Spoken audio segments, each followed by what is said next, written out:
Bab 2, Zikir sebagai cahaya yang membersihkan cermin hati. Zikir dalam rahasia perjalanan batin, ibarat cahaya yang mengetuk pintu cermin hati, agar debu-debu kelalaian yang menempel selama bertahun-tahun mulai luruh perlahan. Sebab hati pada fitrahnya bukanlah gelap, yang gelap hanyalah lapisan yang menutupi sinarnya. Ketika seorang hamba mulai berzikir dengan kesadaran bahwa ia sedang duduk di hadapan pandangan Allah, maka hatinya bagai cermin yang dipoles. Sedikit demi sedikit ia mulai mengenali bayangan aslinya, yaitu ruh yang berasal dari cahaya. Maka zikir bukan sekadar lantunan, melainkan sapuan cahaya yang mengikis kabut lupa. Semakin ia hadir, semakin hilang tirai-tirai yang selama ini membatasi rasa dari hadirat Tuhannya. Ketika zikir telah mulai menyentuh kedalaman hati, seorang hamba perlahan menyadari bahwa yang menghalanginya bukanlah dosa-dosa lahir, melainkan keterikatan batin pada sesuatu selain Allah. Sebab dosa terbesar dalam perjalanan ma'rifat bukanlah apa yang pernah dilakukan jasad, tetapi apa yang masih dirangkul si aku dalam kesadaran.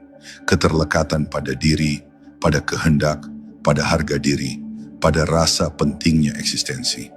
Karena selama aku masih menjadi pusat, Allah masih menjadi tepi.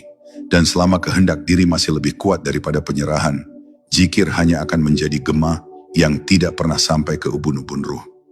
Cahaya zikir baru menyala ketika kehadiran menggantikan ambisi, ketika tunduk menggantikan mengklaim, ketika menjadi hamba lebih penting daripada menjadi sesuatu.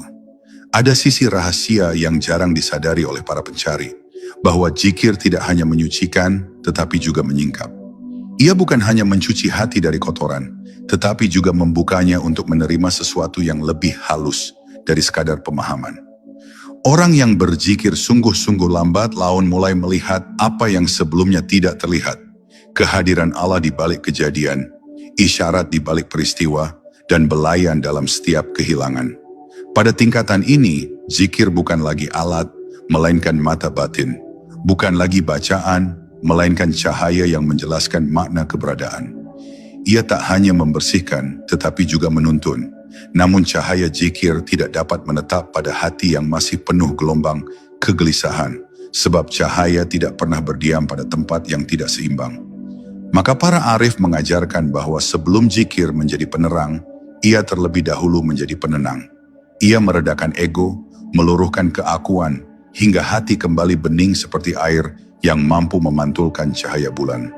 Ketika hati jernih, zikir tak lagi terasa sebagai usaha, melainkan sebagai keadaan alamiah, seperti napas yang tidak diperintah, seperti aliran air yang tidak dipaksa.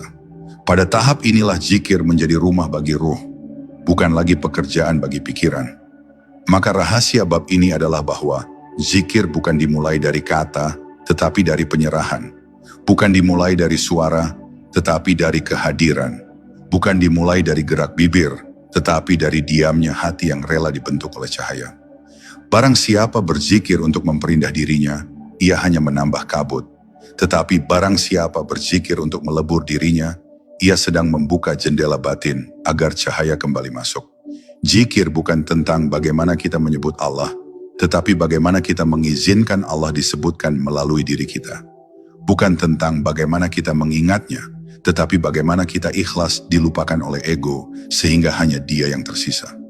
Dan ketika itu terjadi, cermin hati kembali memantulkan wajah cahaya asalnya, dan seorang hamba pun mulai mengenali siapa yang sesungguhnya selalu ada di dalam dirinya. Bab 2, Zikir sebagai cahaya yang membersihkan cermin hati. Zikir dalam rahasia perjalanan batin, ibarat cahaya yang mengetuk pintu cermin hati, agar debu-debu kelalaian yang menempel selama bertahun-tahun mulai luruh perlahan.